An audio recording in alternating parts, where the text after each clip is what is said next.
नमस्कार सभी को। प्यारे विद्यार्थियों, आज हम बीएससी पार्ट सेकंड के तीसरे प्रश्न पत्र में मॉड्यूलर टाइप ऑफ ग्रोथ या प्रतिरूपक प्रकार की वृद्धि के बारे में अध्ययन करेंगे। विद्यार्थियों, आपको पता है कि ग्रोथ क्या होती है, वृद्धि किसको कहते हैं। तो विज्ञान की भाषा में वृद्धि एक इररिवर्सिबल चेंजेस है। इररिवर्सिबल का मतलब हिंदी में सामान्य रूप से कहे तो अपलट या अनिवर्त्य परिवर्तन, जो वापस अपने मूल रूप में नहीं आता है। एक बार चेंज हो गया तो वो अपने मूल रूप में नहीं आएगा, वो इरिवर्सिबल हो गया। तो वृद्धि एक इरिवर्सिबल परिवर्तन है। किसमें? या तो उसकी साइज में, आकार में परिवर्तन होगा, या फिर नंबर में, संख्या में परिवर्तन होगा।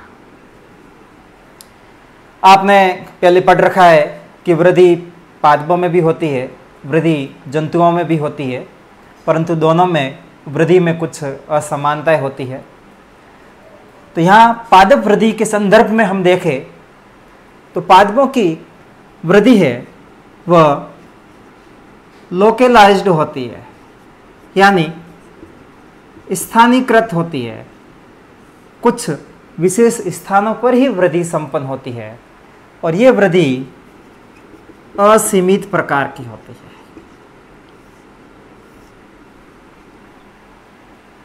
लोकेलाइज्ड या स्थानीयकृत से तात्पर्य या तो वृद्धि प्लांट के शीर्ष भाग में या फिर वृद्धि पादप के पार्श्वीय भागों में होती है।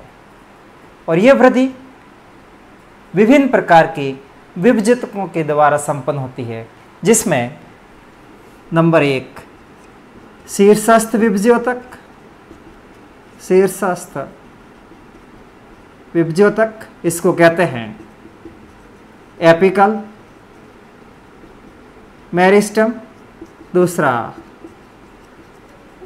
इंटरकैलरी मेरिस्टम, इसको कहेंगे अंतर्वेशी विभज्योतक। और नंबर 3 लेटरल मेरिस्टम, इसको कहेंगे पार्श्वीय विभज्योतक। इनके द्वारा वृद्धि संपन्न होगी। प्लांट में जो वृद्धि होती है वह वृद्धि मॉड्यूलर यानी प्रतिरूपक प्रकार की होती है। और प्रतिरूपक से तात्पर्य प्लांट में विभिन्न प्रकार के मॉड्यूल्स या प्रतिरूपक बनते हैं। तो मॉड्यूल्स क्या है वो आगे पढ़ रहे हैं। तो पादप की वृद्धि प्रतिरूपक या मॉड्यूलर प्रकार की। क्यों? क्योंकि उसमें विभिन्न प्रकार के मॉड्यूल्स का निर्माण होता है।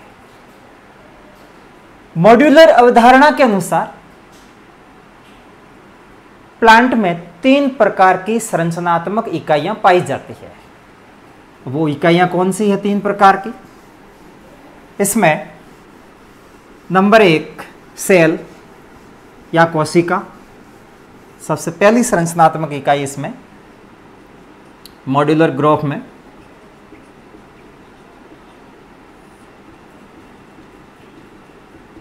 नंबर 1 हो गया सेल यानी कोशिका।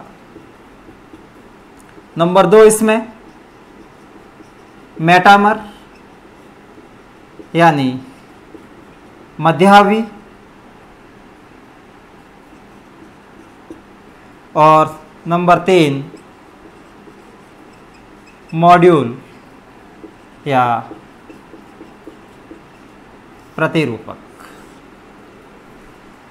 ये तीनों इकाइयां मिलकर के प्लांट का निर्माण करती है। तो सबसे पहली इकाई, इससे सब परिचित है, कोशिका जीवों की संरचनात्मक और क्रियात्मक इकाई है। नई कोशिका बनेगी वो अपने पहले वाली कोशिकाओं में विभाजन से बनती है। ये कोशिका सिद्धांत में सभी ने पढ़ रखा है। और कोशिकाएं आपस में समूहित होकर के विभिन्न प्रकार के ऊतकों का निर्माण करती है। तो प्लांट में 2 प्रकार के ऊतक होते हैं, जिसमें नंबर 1 विभज्योतक, इसको मेरिस्टेम कहते हैं, और दूसरा इसमें परमानेंट टिश्यू या स्थायी ऊतक। तो विभज्योतक में अभी 3 प्रकार बताए थे, शीर्षस्थ विभज्योतक, इंटरकैलरी विभज्योतक और लेटरल मेरिस्टेम, पार्श्वीय विभज्योतक। अब कहाँ है पोजीशन के हिसाब से देखें इसको, तो एपिकल पोर्शन बना रहा हूं मैं।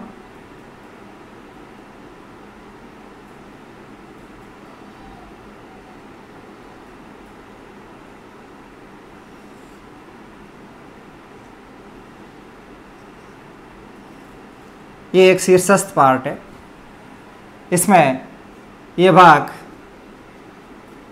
लीफ प्राइमोर्डिया है, पर्ण आद्यक, ये बर्ड प्राइमोर्डिया है, कली का आद्यक इसको कहते हैं।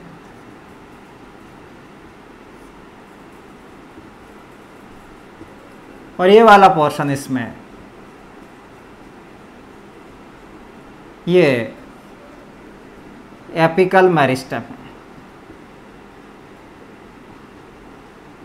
इसको शीर्षस्थ विभज्योतक कहते हैं। ये इसकी ब्रांच निकली है। तो शीर्षस्थ विभज्योतक का कुछ भाग स्थायी ऊतकों के बीच में आ जाने के कारण पीछे रह जाता है।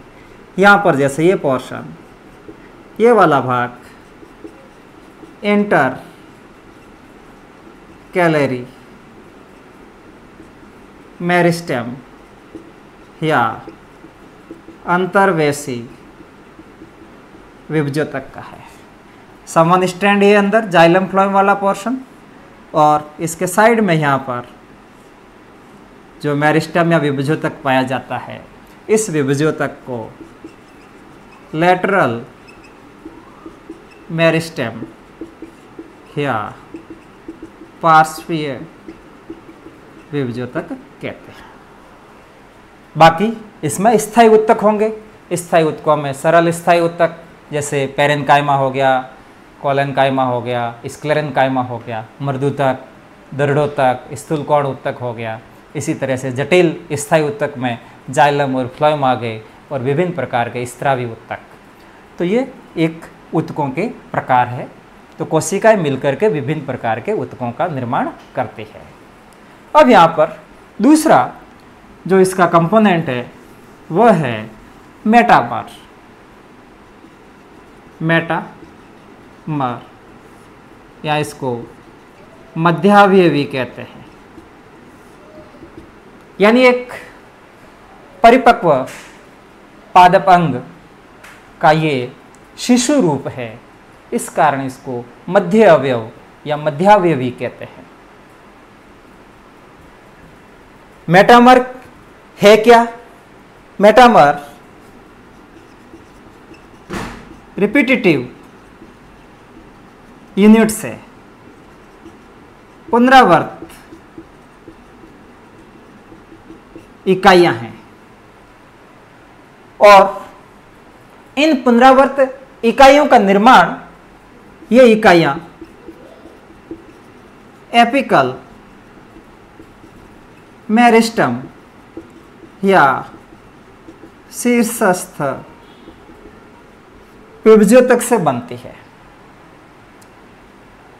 एक मेटामर में कई विभाजनशील और कुछ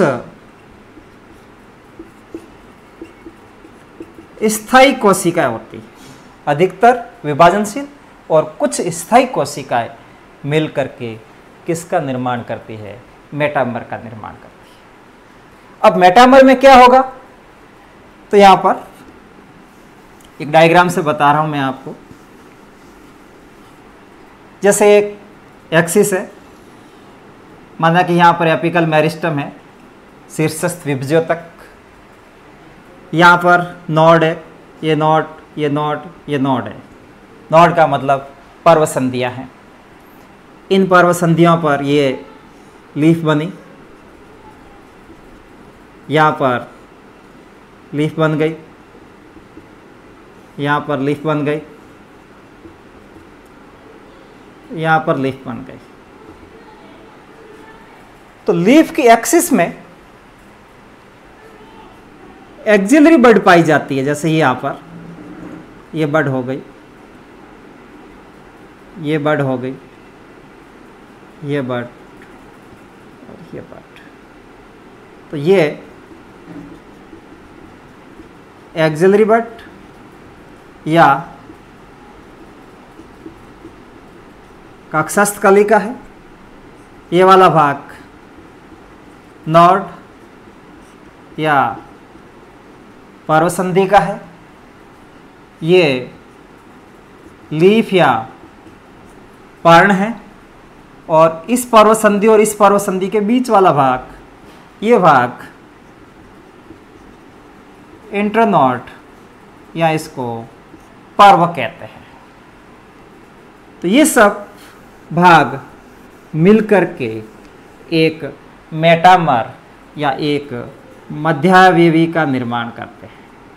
यानी एक मेटामर में एक्सिलरी बड आएगी, नोड आएगा, लीफ आएगा, इंटरनोड आएगा। इन भागों को हम, ये वाला पोर्शन है, ये पोर्शन एक मेटामर का है, एक मध्यावयवी का है। और पादपों में इन मेटामर का निर्माण का जो नियंत्रण है, वो नियंत्रण वृद्धि कारकों के द्वारा या जो ग्रोथ फैक्टर्स है, वृद्धि कारक, इनके निर्माण को नियंत्रित करते हैं। तो एक नंबर की परिभाषा पूछी जाती है, मेटामर क्या है? तो मेटामर रिपीटेटिव यूनिट है, संरचनात्मक पुनरावर्त इकाइयां हैं, और इसका निर्माण एपिकल मेरिस्टम से होता है।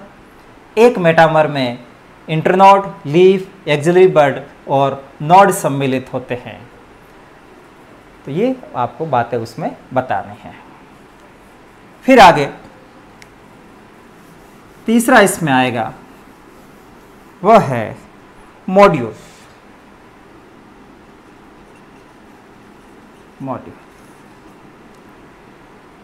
तो सामान्य रूप से मॉड्यूल एक लीफी एक्सिस है, मॉड्यूल एक पर्णिल अक्ष है। यह संपूर्ण संरचना क्या है? मॉड्यूल है, जिसमें एक मेटामर, दूसरा मेटामर, तीसरा मेटामर, चौथा मेटामर, ऐसे बहुत सारे मेटामर, यानी कई मेटामर मिलकर किसका निर्माण करेंगे? कई मेटामर मिलकर के मॉड्यूल का निर्माण करेंगे। मॉड्यूल का सूक्ष्म रूप मेटामर है, मेटामर से क्या बनेगा? मॉड्यूल बनेगा। तो मॉड्यूल एक जटिल फॉर्म है, जटिल रूप है।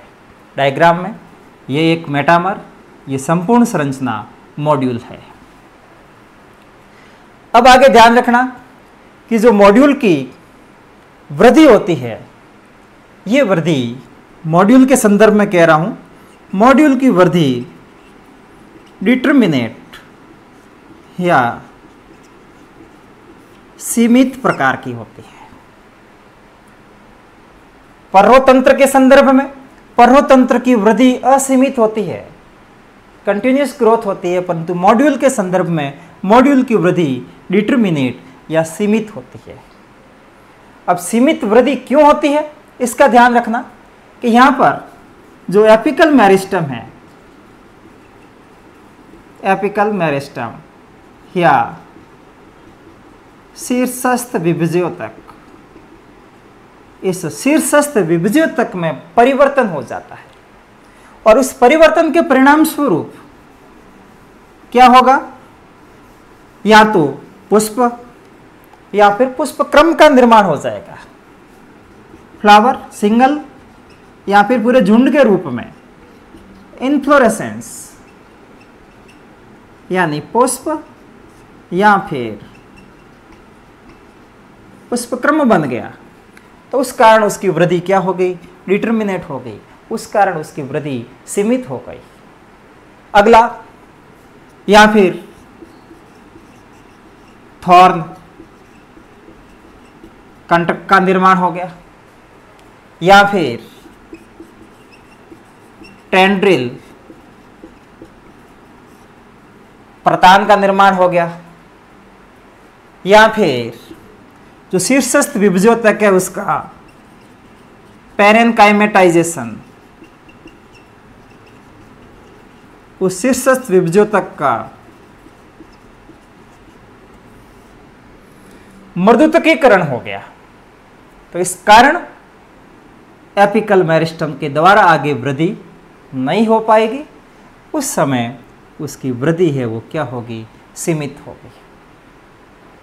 मॉड्यूल की वृद्धि रुकने से पहले पर्याप्त मात्रा में मेटामर निर्मित हो जाते हैं। जितने मेटामर बनने होते हैं वो मेटामर, इसकी वृद्धि होती है तब तक बन जाते हैं। वृद्धि सीमित होने के बाद मेटामर का निर्माण नहीं होता है और एक पर्रोतंत्र है, संपूर्ण पर्रोतंत्र, उस संपूर्ण पर्रोतंत्र की असीमित वृद्धि होती है। असीमित वृद्धि क्यों होती है, क्योंकि उसमें निरंतर मॉड्यूल्स जुड़ते रहते हैं, कंटिन्यूस मॉड्यूल उसमें जुड़ते रहेंगे, तो उस पर्रोतंत्र की वृद्धि असीमित होगी, परंतु एक सिंगल जो मॉड्यूल है उसकी वृद्धि सीमित होगी। सीमित क्यों होगी, क्योंकि उसके पीछे ये कारण बता है आपको। अब अलग अलग जो मॉड्यूल है, उस मॉड्यूल में जो एपिकल मेरिस्टम होते हैं, उस एपिकल मेरिस्टम की एज और एक्टिविटी, उसकी आयु और उसकी सक्रियता एक समान नहीं होती है। आयु और सक्रियता में भिन्नता होती है, सभी की एक्टिविटी एक जैसी नहीं होती है। एक मॉड्यूल की जो कलिका है, कौन सी, एक्सिलरी बट, एक मॉड्यूल है, उस मॉड्यूल की कक्षस्थ कलिका है। इन कक्षस्थ कलिकाओं की साइज यानी कक्षस्थ कलिकाओं का आकार और इन कक्षस्थ कलिकाओं की क्षमता यानी पोटेंशियलिटीज,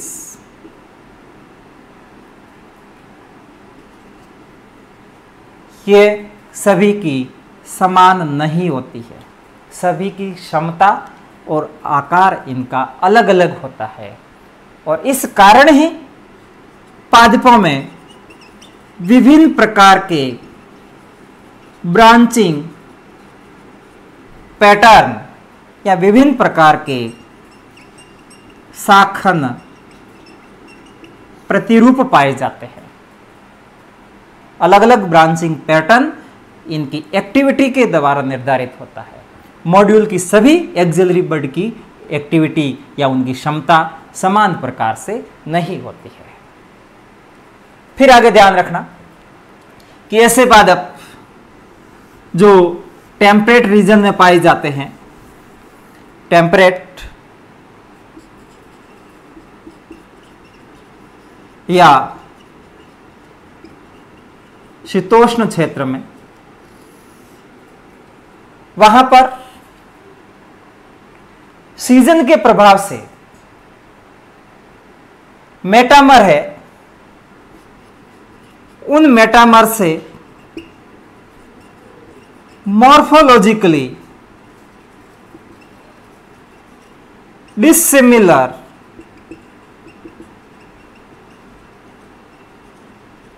ग्रुप्स का निर्माण होता है। नॉर्मली मेटामर क्या बनाता है? मॉड्यूल बनाता है, परंतु यहां पर जो शीतोष्ण स्थानों पर है वहां पर मेटामर मौसम के कारण अलग अलग प्रकार के समूहों में समूहित रहते हैं, जिसमें से कुछ मॉड्यूल फुली डेवलप्ड होते हैं, कुछ मॉड्यूल पार्शियली डेवलप्ड होते हैं, यानी सभी एक साथ सक्रिय नहीं रहते हैं, उनमें डोरमेंसी या प्रसुप्ति पाई जाती है। तो ऐसे वातावरण के द्वारा जो मॉर्फोलॉजिकली भिन्नता आती है, आकारिकीय भिन्नता आ जाती है मॉड्यूल्स में, वो संरचनाएं, वो ग्रोथ यूनिट या वो वृद्धि इकाइयां सब मॉड्यूल कहलाती है। वातावरण के प्रभाव से मॉड्यूल सभी समान रूप से सक्रिय नहीं है, उनमें से कुछ फुल्ली डेवलप्ड होते हैं, कुछ पार्शियली डेवलप्ड होते हैं। तो ये वृद्धि इकाइयां सब मॉड्यूल कहलाएगी। एक फुली डेवलप्ड मॉड्यूल का उदाहरण ले तो इसमें लॉन्ग शूट या फिर जो ड्वार्फ शूट है, ये एक परिपक्व मॉड्यूल है। तो आज इस टॉपिक में हमने प्रतिरूपक प्रकार की वृद्धि के बारे में पढ़ा। एग्जाम में या संक्षेप में शॉर्ट नोट या फिर एक एक नंबर की परिभाषा मॉड्यूल और मेटामर के बारे में पूछी जा सकती है। धन्यवाद।